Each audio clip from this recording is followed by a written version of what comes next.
Hello friend, welcome to my channel JD science classes में आप सभी का स्वागत है। जैसा कि हम यूपी टीपीएससी पेट के लिए जो है आज का हमारा जो टॉपिक है, आज हम आपके लिए नया टॉपिक लाए हैं, संविधान के प्रश्न। देखिए, संविधान में आज हम आपको दो टॉपिक कराएंगे, जो कि यहाँ से एक से दो प्रश्न आपको यहाँ से मिल जाएंगे। ठीक है, देखिए 5 प्रश्न आपके संविधान से टॉपिक में जो रखेंगे, संविधान से 5 प्रश्न आना है।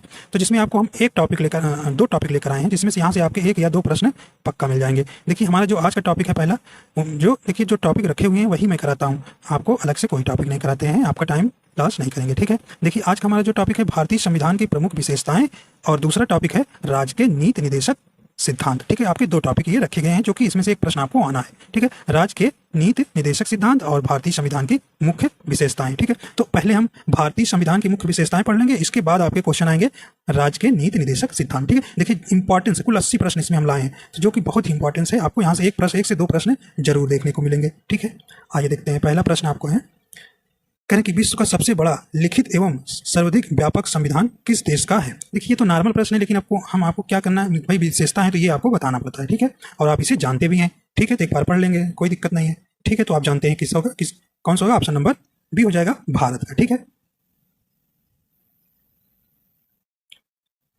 कहें भारतीय संविधान कैसा है, आप बताना। देखिए, ये इंपॉर्टेंस प्रश्न है, परीक्षाओं में कई बार प्रश्न आपके पूछा गया है, तो राइट आंसर यहाँ पर हो जाएगा। तो कैसे भी, तो ऑप्शन नंबर डी राइट हो जाएगा। कहने की अंशतः कठोर है और क्या है, अंशतः लचीला है, मतलब कठोर और लचीला जो है भारतीय संविधान है। ठीक है, तो सही ऑप्शन डी यहाँ हो जाएगा।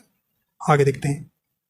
देखिए, भारत का संविधान किस प्रकार का है। देखिए, अलग अलग प्रकार से प्रश्न आपसे पूछा जाता है, तो किस प्रकार का है, तो सही ऑप्शन सी हो जाएगा, नम्य और अनम्य है। ठीक है,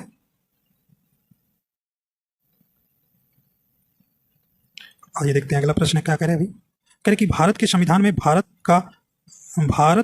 में भारत को माना गया है, तो राइट आंसर यहाँ पर हो जाएगा। तो क्या हो जाएगा, तो ऑप्शन नंबर यहाँ पे सी नंबर हो जाएगा, राज्यों का एक यूनियन है, मतलब कि राज्यों का एक संघ है। राइट आंसर आपका सी यहाँ हो जाएगा। आइए देखते हैं अगला प्रश्न है। कह रहे कि भारत एक धर्मनिरपेक्ष देश है, इसका तात्पर्य क्या है भाई। सही ऑप्शन यहाँ हो जाएगा, तो ऑप्शन नंबर राइट कौन सा हो जाएगी, तो यहाँ पे राइट आंसर यहाँ पे कौन सा हो जाएगा, ऑप्शन नंबर बी हो जाएगा। उसका राज्य स्तर पर कोई धर्म नहीं है, तो धर्मनिरपेक्ष का मतलब उसका राज्य स्तर पर कोई धर्म नहीं है। ठीक है, आगे देखते हैं। करें कि निम्नलिखित कथनों में कौन सही है, तो आपको बताना है कौन सा सही यहाँ हो जाएगा। तो राइट आंसर यहाँ हो जाएगा, तो सही ऑप्शन हो जाएगा डी नंबर, भारत एक संसदात्मक प्रजातंत्र है। तो यहाँ पर ए नंबर सही हो जाएगा। अगला प्रश्न है, करें कि भारतीय संविधान के संबंध में कौन सा कथन सही है। तो यहाँ आपको सही कथन देखिए चुनना है। देखिए, ए नंबर कह रहे थे यह एक मौलिक संविधान है, तो ये नहीं, सही वाला हमको बताना, यह दूसरे देशों के संविधान से प्रभावित है। हाँ, अगला कह रहे हैं सी, कह रहे हैं दूसरे देशों के संविधान से बिल्कुल नकल है। बिल्कुल नहीं भाई, उपयुक्त सभी कथन गलत है, ऐसा नहीं है। देखिए, बी नंबर आपका राइट हो जाएगा, यह दूसरे देशों के संविधान से प्रभावित है। देखिए, कई देशों से भारत के जो है संविधान में भाग जो है लिए गए हैं। ठीक है, जैसे नीति निर्देशक तत्व हो गया, आयरलैंड से लिया गया है, राज्य के नीति निर्देशक, तो मूल अधिकार हो गए, मूल कर्तव्य हो गए, तो ये दूसरे देशों से भारत ने भारतीय संविधान में सम्मिलित किया गया है। ठीक है, तो यहाँ पे बी नंबर आपका राइट हो जाएगा। आगे देखते हैं, करें कि निम्नलिखित में से कौन सा कथन सही है। आपको यहाँ कथन सही बताना है, राइट कथन कौन सा हो जाएगा। देखिए, ए नंबर करें कि भारत का संविधान भारत में संसदीय पद्धति की सरकार की व्यवस्था करता है। नहीं, करें कि भारतीय संविधान द्वारा स्वतंत्र न्यायपालिका की स्थापना की गई है, तो सही ऑप्शन आपका यहाँ हो जाएगा। यहाँ पे आपको बताना, सही कथन आपको चुनना है। देखिए, सही कथन चुनना है भी यहाँ पे, तो यहाँ पूरा देखिएगा, आपका सही कथन यहाँ चुनना है। ठीक है, देखिए, कहने कि भारत का संविधान भारत में संसदीय पद्धति सरकार की व्यवस्था है। हाँ, ये राइट है भाई। भारतीय संविधान द्वारा स्वतंत्र न्यायपालिका की स्थापना की गई, ये भी उस संविधान की विशेषता है। भारतीय संविधान भारत में विधि के शासन की व्यवस्था करता है, ये भी है। मतलब उपयुक्त सभी राइट है। ठीक है भाई, उपयुक्त सभी सही हो जाएगा। ठीक है, यहाँ तीनों जो है ए बी सी भारतीय संविधान की विशेषताएं हैं, तो ऑप्शन नंबर डी नंबर आप यहाँ राइट हो जाएगा। आइए देखते हैं अगला प्रश्न है। देखिए, अगला प्रश्न है, करके निम्नलिखित में कौन सा कथन सही, देखिए नहीं वाला हमको बताना है। करके भारतीय संविधान निर्मित लिखित और सर्वाधिक व्यापक है। देखिए, लिखित भी है और बड़ा भी है, ये आपका सही है। अगला कह रहे हैं कि अगला करके भारत का संविधान प्रभु सत्य संपन्न लोकतंत्रात्मक पंथ निरपेक्ष तथा समाजवादी संविधान है। देखिए, ये भी संविधान की विशेषता एकदम राइट है। करें भारतीय संविधान में मूल अधिकारों को समाविष्ट किया गया है। देखिए ये भी सही है। देखिए करें संविधान के प्रवर्तन के समय से ही संविधान में मूल कर्तव्य शामिल है। तो सही ऑप्शन देखिए यहाँ पे कौन सा हो जाएगा। देखिए नहीं वाला बताना, तो ऑप्शन नंबर डी यहाँ सही हो जाएगा। ये जो है गलत हो जाएगा, ठीक है। सही कथन नहीं बताना, तो ऑप्शन नंबर डी यहाँ राइट हो जाएगा। अगला देखते हैं, कहने कि निम्नलिखित में से कौन सा कथन सही है। तो आपको यहाँ सही कथन बताना है। ए नंबर कहने कि भारतीय संविधान में कई विदेशी संविधान के तत्वों का समावेशन किया गया है। अगला कहने भारतीय संविधान एकल नागरिकता का प्रावधान करता है। ये भी सही है। भारतीय संविधान वयस्क के मताधिकार की व्यवस्था करता है। ये भी सही। कहने मतलब आपका तीनों विशेषताएं, भारतीय संविधान की तीनों विशेषताएं। देखिए भारतीय संविधान में कई विदेशी संविधान के तत्वों का समावेशन किया गया है। ये भी राइट है।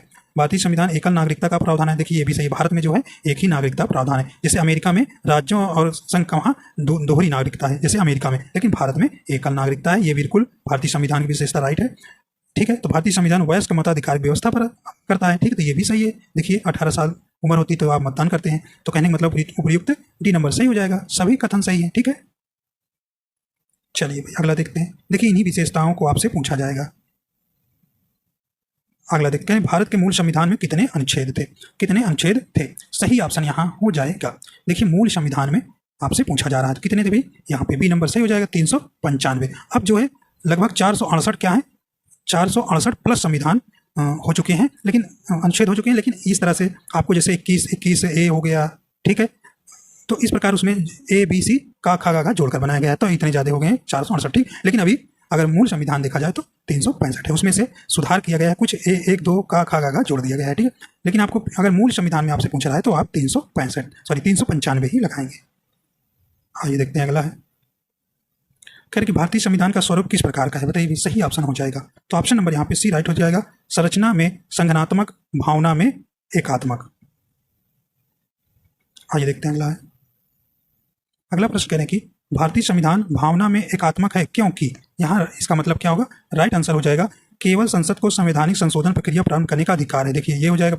कुछ स्थितियों में संसद को राज्य के लिए कानून बनाने का अधिकार भी है और अखिल भारतीय सेवाओं के कारण है। तो सही ऑप्शन यहाँ पर उपयुक्त सभी हो जाएगा, डी नंबर सही हो जाएगा। आइए देखते हैं अगला प्रश्न है, अगर कि भारतीय संविधान के संदर्भ में कहा जाता है कि या, यहाँ पे राइट आंसर हो जाएगा ऑप्शन नंबर बी हो जाएगा। कहा जाता है वकीलों का स्वर्ग। क्या भाई, वकीलों का स्वर्ग। आइए देखते हैं अगला प्रश्न है, कहने कि भारतीय संविधान पर सबसे अधिक प्रभाव किसका पड़ा है। तो राइट आंसर यहाँ हो जाएगा किसका पड़ा है। सही ऑप्शन ए हो जाएगा भारत सरकार अधिनियम 1935 का। आइए देखते हैं अगला प्रश्न है, कहने कि निम्नलिखित में से यह किससे निर्धारित होता है कि भारत का संविधान परिसंघीय है। तो यहाँ राइट आंसर हो जाएगा सी नंबर, केंद्र एवं राज्य के बीच शक्तियों का वितरण है, ठीक है। तो केंद्र को ज़्यादा पावर दी गई है, केंद्र को ज़्यादा पावर दी गई है, राज्य को कम पावर दी गई है, ठीक है। तो यहाँ सी नंबर आपका सही ऑप्शन हो जाएगा। अगला है, कहें कि भारत में प्रजातंत्र इस तथ्य पर आधारित है कि, यहाँ राइट आंसर हो जाएगा सी नंबर, जनता से सरकारों को चुनने तथा बदलने का अधिकार प्राप्त है, ठीक है। तो ये संविधान की विशेषता है। देखिए इसके बाद आपके जब विशेषताएं खत्म हो जाएंगी तो आपको राज्य के नीति निर्देशक सिद्धांत के प्रश्न मिलेंगे, ठीक है, जो कि काफ़ी इंपॉर्टेंट प्रश्न है। भारत में किस प्रकार की शासन व्यवस्था अपनाई गई है। तो भाई किस प्रकार की बनाई गई है। तो सही ऑप्शन हो जाएगा बी नंबर, ब्रिटिश संसदात्मक प्रणाली, ठीक है। ऑप्शन नंबर बी राइट हो जाएगा। आइए देखते हैं अगला प्रश्न है, कहें कि भारतीय राजनीतिक व्यवस्था में इनमें से कौन सर्वोच्च है। तो बताइए भी कौन सर्वोच्च है, कई बार प्रश्न आया है।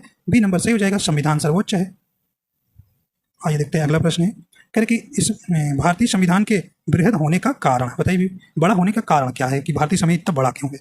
राइट आंसर हो जाएगा डी नंबर, इसमें संघ तथा राज्य दोनों सरकारों का संविधान है, ठीक है। इसलिए यह जो है हमारा भारतीय संविधान बहुत बड़ा संविधान है, ठीक है, विश्व का। देखिए भाई अगला प्रश्न कहने कि भारतीय संविधान का अभिभावक कौन है। यहाँ राइट आंसर हो जाएगा आपका, तो सी नंबर हो जाएगा सर्वोच्च न्यायालय। अगला देखते हैं, कहने कि भारत में वयस्क मताधिकार की उम्र सीमा क्या है। तो अब देखिए कितना है, 18 वर्ष है।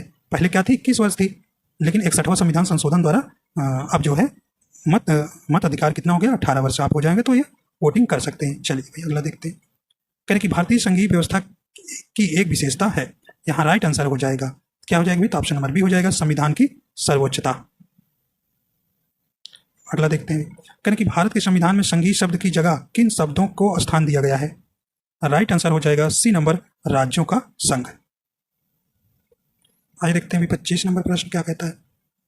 कहे भारतीय संविधान में कितनी सूचियां हैं? तो कितनी सूचियां हैं आपकी? संघ सूची, राज्य सूची, समवर्ती सूची। राइट आंसर 3, सी नंबर हो जाएगा, 3 सूचियां हैं। आइए देखते हैं अगला प्रश्न क्या कह रहा है। अगला प्रश्न क्या कह रहा है? कह कि भारत का संविधान अपना प्राधिकार किससे प्राप्त करता है? किससे प्राप्त करता है? राइट आंसर हो जाएगा सी नंबर, भारत की जनता से। अभी देखिए संविधान की विशेषताएं के प्रश्न है, इसके बाद आएगा राज्य के नीति निर्देशक। तो भारत में वैध प्रभुसत्ता निहित है। राइट आंसर हो जाएगा, तो ऑप्शन नंबर डी हो जाएगा संविधान में। अगला प्रश्न है कि भारतीय संविधान की संरचना किस प्रकार की है? तो किस प्रकार की भी सही ऑप्शन हो जाएगा, ऑप्शन नंबर डी हो जाएगा, कुछ एकात्मक कुछ कठोर। ठीक है, प्रश्न आपके ऑप्शन कुछ अलग भी मिल सकते हैं, ठीक है, लेकिन आपको सेंस लगाना है, आंसर एक ही होगा। ठीक है, चाहे नम्य है चाहे कठोर है, ठीक है, तो आपको ध्यान रखना है।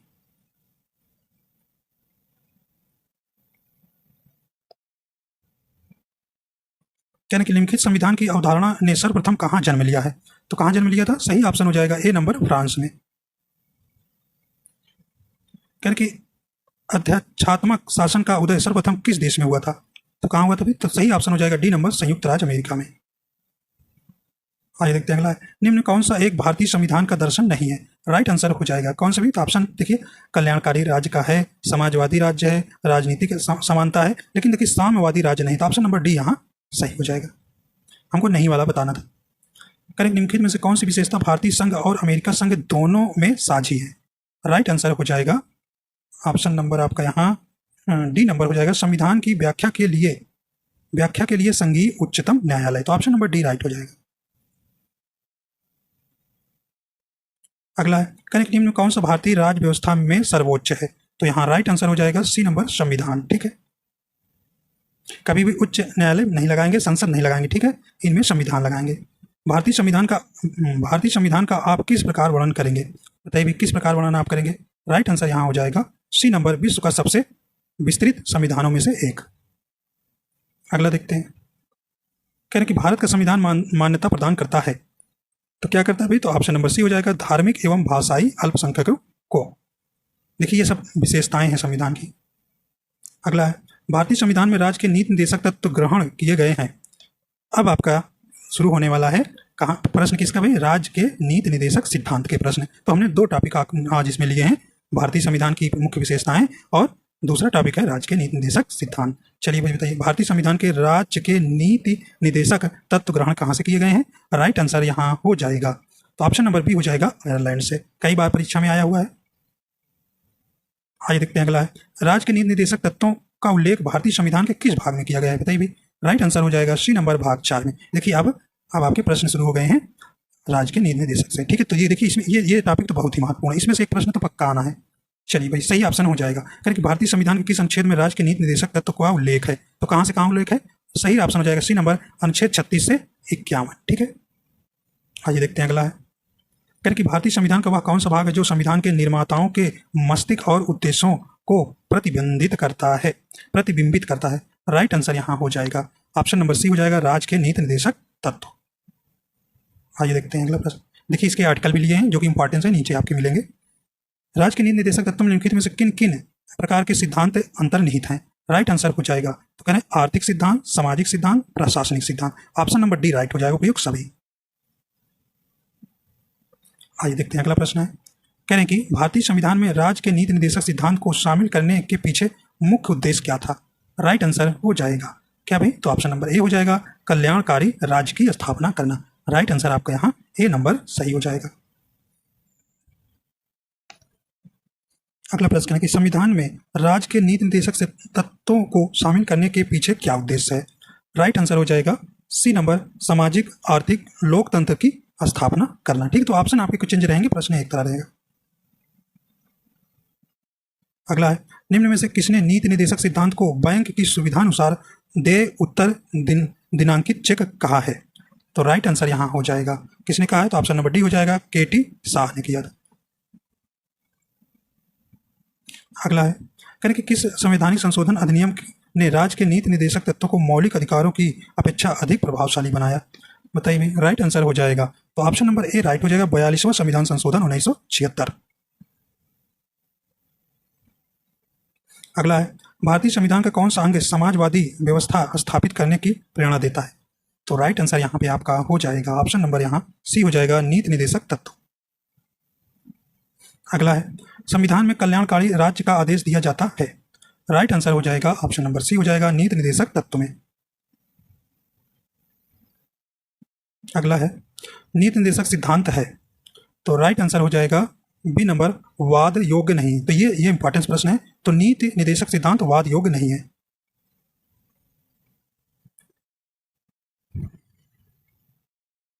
कहने के नीति निर्देशक तत्वों का क्रियान्वयन निम्नलिखित में से किस पर निर्भर करता है? तो किस पर निर्भर करता है? राइट आंसर हो जाएगा डी नंबर, सरकार के पास उपलब्ध संसाधनों पर। ठीक है, जैसे संसाधन रहेगा उसी प्रकार वे राज्य कार्य करेगा। अगला है, मूल अधिकार और राज्य के नीति निर्देशक तत्व में क्या अंतर है? तो आपको यहाँ राइट आंसर हो जाएगा, देखिए ऑप्शन नंबर सी हो जाएगा, मूल अधिकार वाद योग्य है जबकि राज्य के नीति निर्देशक तत्व नहीं है। ठीक है। अगला है, करेक्ट, मौलिक अधिकार एवं राज्य के नीति निर्देशक तत्वों के विषय में कौन सा कथन सही है? राइट आंसर हो जाएगा ए नंबर, वे एक दूसरे के पूरक हैं। ठीक है, मतलब विपरीत हैं। एक कल्याणकारी राज्य के निर्देश आदर्श वर्णित हैं। राइट आंसर हो जाएगा ए नंबर, राज्य के नीति निर्देशक तत्वों में। अगला है, करेक्ट, नीति निर्देशक तत्वों को कार्यान्वित करने के लिए क्या मूल अधिकारों का हनन हो सकता है? बी नंबर कह रहे हैं कि कुछ का। ऑप्शन नंबर बी सही हो जाएगा। करें कि अगला है, भारत के संविधान में अंतरराष्ट्रीय सुरक्षा को प्रोत्साहन देना सन्निहित है। राइट आंसर हो जाएगा बी नंबर, राज्य के नीति निर्देशक तत्व में। अगला है, समान कार्य के लिए समान वेतन भारत के संविधान में सुनिश्चित किया गया है एक। तो राइट आंसर हो जाएगा डी नंबर, राज्य के नीति निर्देशक सिद्धांत का अंग है। तो भाई समान कार्य के लिए समान वेतन कहाँ सुनिश्चित किया गया है? राज्य के नीति निर्देशक सिद्धांत के अंग में। अगला है, करें कि भारतीय संविधान के निम्नोक्त भागों में से किस एक में न्यायपालिका तथा कार्यपालिका के पृथक का प्रावधान है? राइट आंसर हो जाएगा सी नंबर, राज्य के नीति निर्देशक सिद्धांत। अगला है, करें कि भारतीय संविधान में राज्य के नीति निर्देशक सिद्धांत को किस मुख्य कारण से सम्मिलित किया गया है? राइट आंसर हो जाएगा तो किसके भाई? तो ऑप्शन नंबर ए हो जाएगा, कल्याणकारी राज्य की स्थापना के लिए। अगला है, करेंगे मूलभूत संविधान में कौन से भाग में राज्य लोक कल्याण की संकल्पना सम्मिलित की गई है? तो राइट आंसर हो जाएगा डी नंबर, राज्य के नीति निर्देशक तत्व। देखिए प्रश्न कुछ आपको राज्य के नीति निर्देशक तत्व कई बार कल्याणकारी तो कई बार रिपीट हो रहा है। देखिए पूछने का क्वेश्चन अलग अलग प्रकार से है। ठीक है, तो अलग अलग से आपसे पूछा जाएगा, इसलिए इसको आप लग रहा है कि ये प्रश्न आपका रिपीट हो रहा है, तो अलग अलग से पूछा जा रहा है। ठीक है, करेक्ट, संविधान का कौन सा अंश भारत के नागरिकों को आर्थिक न्याय प्रदान करने का संकेत करता है? राइट आंसर हो जाएगा ए नंबर, राज्य के नीति निर्देशक तत्व। अगला है, करेक्ट, निम्नलिखित में कौन सा राज्य के नीति निर्देशक सिद्धांत नहीं है? तो आपको नहीं वाला बताना है। देखिए अंतर्राष्ट्रीय शांति का प्रोत्साहन ये है, 14 वर्ष के बच्चों को निःशुल्क अनिवार्य शिक्षा प्रदान करना ये भी है, गोवध निषेध ये भी है। देखिए यहाँ डी नंबर हो जाएगा, निजी संपत्ति की समाप्ति नहीं है राज्य के नीति निर्देशक सिद्धांत। ठीक है, ऑप्शन डी यहाँ राइट हो जाएगा। देखिए हमको नहीं वाला बतलाना था। करें कि राज्य के नीति निर्देशक तत्व तो नहीं है। आप अगला प्रश्न है तो कौन से? देखिए पोषाहार के स्तर को ऊपर उठाना ये है, कमजोर श्रेणियों को आर्थिक हित को बढ़ाने के लिए ये भी है, कार्यपालिका न्यायपालिका को अलग रखने का ये भी सही है। लेकिन देखिए ए नंबर यहाँ राइट हो जाएगा। नहीं वाला पूछा है, वैज्ञानिक मनोभाव का विकास, ये नहीं, ऑप्शन नंबर ए सही हो जाएगा। अगला है, राज्य के नीति निर्देशक तत्व में क्या शामिल है जो मूल अधिकार में नहीं है? राइट आंसर हो जाएगा तो ऑप्शन नंबर डी हो जाएगा, कुटीर उद्योग को प्रोत्साहन। तो राज्य के निर्देशक तत्व में क्या शामिल है जो मूल अधिकार में नहीं? वे है कुटीर उद्योग को प्रोत्साहन। ठीक है, ऑप्शन नंबर डी यहाँ राइट हो जाएगा। अगला है, कहना किस नीति निर्देशक सिद्धांत को प्रायः समाजवादी माना जाता है? किसको माना जाता है भाई? तो ऑप्शन नंबर ए हो जाएगा, ग्राम पंचायतों की स्थापना। अगला है, निम्नलिखित निर्देशांक सिद्धांतों में से वह सिद्धांत कौन सा है जिसे गांधीवादी सिद्धांत कहा जाता है? तो राइट आंसर हो जाएगा बी नंबर, स्वशासन के प्रभावी एकलों के रूप में ग्राम पंचायत का संगठन। अगला है, नीति निर्देशक तत्व का महत्व किसके लिए है? यहाँ राइट आंसर हो जाएगा, ऑप्शन नंबर बी हो जाएगा, राज्य के लिए। अगला प्रश्न है, भारत के किस राज्य में समान नागरिक संहिता लागू है? तो सही ऑप्शन हो जाएगा डी नंबर, गोवा में। तो आर्टिकल 44 में समान नागरिक संहिता को परिभाषित है। अगला है, राज्य के नीति निर्देशक सिद्धांत के अनुसार किस आयु तक के बच्चों को निःशुल्क अनिवार्य शिक्षा देने की आशा की गई है? कितने भी? तो ऑप्शन नंबर ए हो जाएगा 14 वर्ष। अगला है, राज्य के नीति निर्देशक सिद्धांत किस प्रकार के मौलिक अधिकारों से भिन्न है? यहाँ पे राइट आंसर हो जाएगा, तो ऑप्शन नंबर ए हो जाएगा, पूर्वोक्त केंद्र सरकार के लिए एवं उपरोक्त राज्यों के लिए। अब देखिए यहाँ से आपको आर्टिकल चुनना है। कहने कि भारतीय संविधान कौन सा संशोधन अधिनियम द्वारा टकराव की दशा में राज्य के नीति निर्देशक तत्वों को मूल अधिकारों पर वरीयता प्रदान की गई है?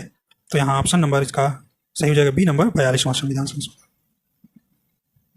अगला है, भारतीय संविधान के अंतर्गत कल्याणकारी राज्य की अवधारणा निम्नलिखित में से किस अनुच्छेद में वर्णित है? तो राइट आंसर हो जाएगा, तो ऑप्शन नंबर बी हो जाएगा अनुच्छेद 38 में। तो इंपॉर्टेंस प्रश्न है भी, तो आर्टिकल अब देखिए, आर्टिकल जो इंपॉर्टेंस है उसको भी लाएं।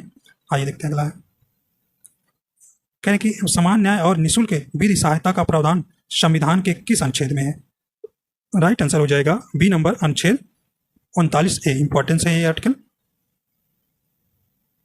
अगला है, भारतीय संविधान के निम्नलिखित अनुच्छेदों में से कौन सा अनुच्छेद राज्य सरकारों को ग्राम पंचायतों को संगठित करने का निर्देश देता है? सही ऑप्शन यहाँ वही हो जाएगा, देखिए सही ऑप्शन हो जाएगा बी नंबर अनुच्छेद 40।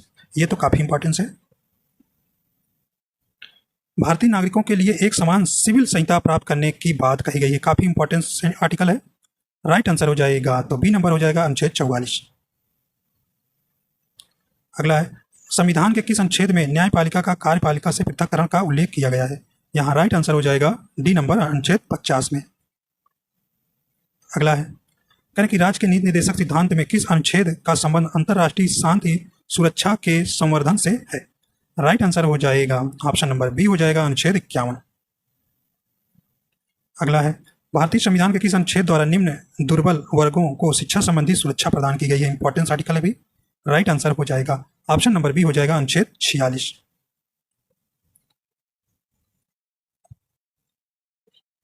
तो ऑप्शन नंबर बी राइट हो जाएगा। अगला है, काम करने के अधिकार को राज्य के नीति निर्देशक तत्वों में निम्नलिखित में से किस अनुच्छेद के अंतर्गत रखा गया है? राइट आंसर हो जाएगा सी नंबर अनुच्छेद 41। अगला है, इनमें से कौन से राज्य के नीति निर्देशक सिद्धांत में सम्मिलित नहीं है? तो राइट आंसर यहाँ हो जाएगा, तो ऑप्शन देखिए, मद्य निषेध है शामिल है, काम का अधिकार भी, समान कार्य तो समान वेतन भी, लेकिन देखिए सूचना का अधिकार नहीं है। डी नंबर सही हो जाएगा, सूचना का अधिकार एक संवैधानिक अधिकार नहीं है, ये एक विधिक अधिकार है। ऑप्शन नंबर डी राइट हो जाएगा। देखिए हमको नहीं वाला बताना था, ठीक है। कह रहे कि निम्नलिखित में से कौन सा एक संविधान के 42वें संशोधन द्वारा नीति निर्देशक तत्वों में नहीं जोड़ा गया? देखिए नहीं वाला आपको बताना है। राइट आंसर हो जाएगा ऑप्शन नंबर सी हो जाएगा, सभी नागरिकों के लिए समान आचार संहिता। ठीक है, ऑप्शन नंबर सी सही हो जाएगा। देखिए शोषण के युवाओं तथा बच्चों की सुरक्षा जोड़ा गया, समान न्याय तथा निःशुल्क कानूनी सलाह जोड़ा गया, उद्योगों के प्रबंधन में श्रमिकों की भागीदारी। देखिए आपके यहाँ सी नंबर सही हो जाएगा, नहीं जोड़ा गया कौन सा? सी नंबर, ऑप्शन सही हो जाएगा। अगला है, कह रहे हैं कि भारत का कल्याणकारी राज्य होने का विचार पाया जाता है, तो किसमें पाया जाता है? राइट आंसर हो जाएगा देखिए संविधान की प्रस्तावना में और नीति निर्देशक तत्वों में, तो सही ऑप्शन हो जाएगा डी नंबर, ए और सी दोनों में। अगला है, कह रहे कि शराबबंदी संविधान की किस धारा में निर्देशित है? तो यहाँ सही ऑप्शन हो जाएगा ए नंबर, धारा 47 में। अगला है, कह रहे कि मूलभूत संविधान में कौन से भाग में राज्य लोक कल्याण की संकल्पना सम्मिलित की गई है? राइट आंसर यहाँ हो जाएगा कौन सा है? तो ऑप्शन नंबर डी हो जाएगा, राज्य के नीति निर्देशक तत्व में। तो इस प्रकार देखिए 81 क्वेश्चन जो इंपॉर्टेंट प्रश्न थे हमने आपको करा दिया। तो देखिए यहाँ आप देखकर इसे जाएंगे तो यहाँ से आपके 1 से 2 प्रश्न आ सकते हैं। ठीक है, तो आशा करता हूँ ये आपको पसंद आया। अगर पसंद आया तो लाइक एंड शेयर कर दीजिएगा। अगर आप हमारे चैनल पर नए हैं तो चैनल को सब्सक्राइब कर लीजिएगा। वीडियो देखने के लिए आपको बहुत बहुत धन्यवाद।